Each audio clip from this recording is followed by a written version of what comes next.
Hi, welcome back to the channel.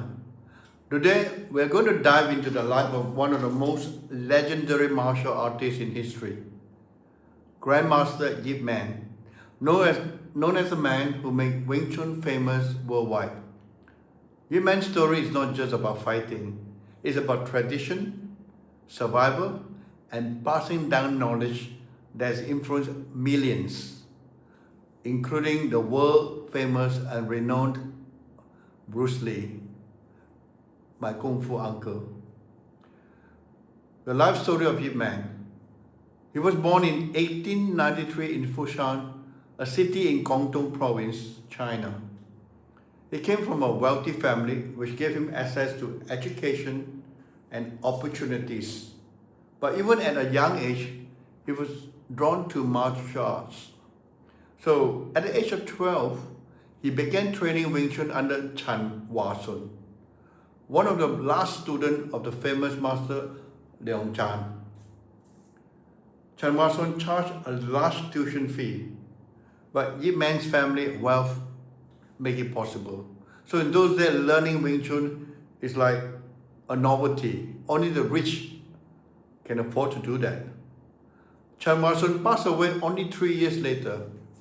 So Yip Man continued training under Chan's senior student, Chung Suk, while also attending schools. So he had to go to Hong Kong to study in a college in Hong Kong. And when Yip Man was about 15, when he was in Hong Kong for further education, this became a turning point in his martial art journey. There he met Leong Pik, the son of Leong Chan, the Wing Chun Grandmaster. And we know Leong Pik is a son of the Grandmaster Leong Chan, the king of Wing Chun. So, but Leong Pik was impressed with the young Yip Man's dedication and secretly taught him more advanced and refined Wing Chun techniques. This gave Yip Man a unique understanding of the art. He combined the practical power he learned in Foshan with the more refined technical side from Leong Pik. So here's the best of both worlds.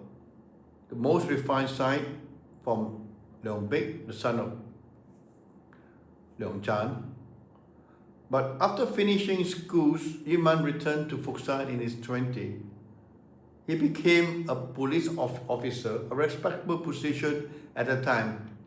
But his life would change dramatically with the outbreak of World War II. During the Second Sino-Japanese War, his family lost its wealth, and Yip Man went through years of hardship. He struggled to provide for his wife and children. And these experiences humble him deeply. I know how you feel when I had also lost everything, in my business and my family. So in 1949, after the Chinese Civil War, Yip Man moved permanently to Hong Kong. At first, he lived in poverty, but this was also when his teaching career truly began. So in order to survive, he started teaching Wing Chun to small groups of students, mostly like restaurant workers and laborers. His method was strict but effective.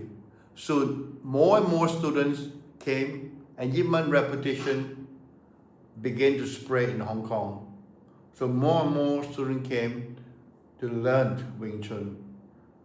And this art is supposed to be forbidden in China during the communist time. But among Yip Man's many students, one would go on to change martial arts forever, and that is Bruce Lee. And we all heard about this famous man in a movie, which is my Wing Chun Kung Fu uncle. He's my master junior brother. So Bruce Lee trained under Yip Man in his teenager years. Although he didn't complete the full Wing Chun system, the foundation of Yip Man gave him became the backbone of Bruce Lee martial art philosophy.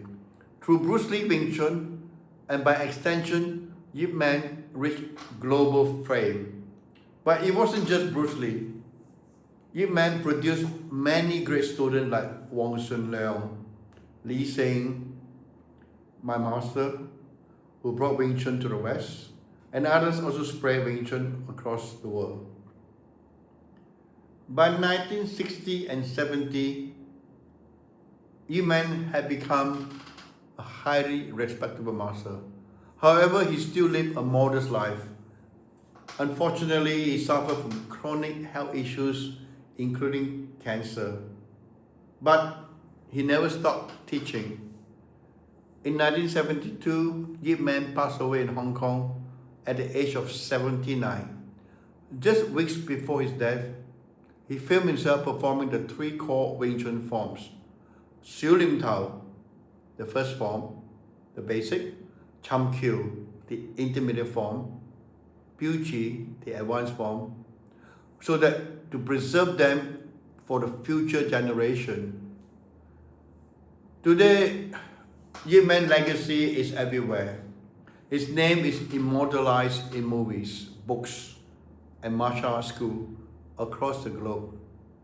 I mean, I was lucky to be under his family lineage, and I didn't know that when I was learning from Lee Seng. I didn't know who is Yip Man in 1975. But most importantly, in Wing Chun system, continued to be practiced by hundreds of thousands of students, in fact millions. He's remembered not only as a martial artist, but as a man who carried the spirit of discipline, humility, and perseverance through one of the most turbulent times in Chinese history. Well, this is the story of Grandmaster Yip Man, my grandmaster, the man who preserved Wing Chun and brought it to the world stage. If you enjoyed this biography, make sure to like, subscribe, and share his video. Which part of Yip Man's life inspire you the most? Let me know in the comments below, and I will see you in the next video. And then I want to talk about Bruce Lee, biography of Bruce Lee.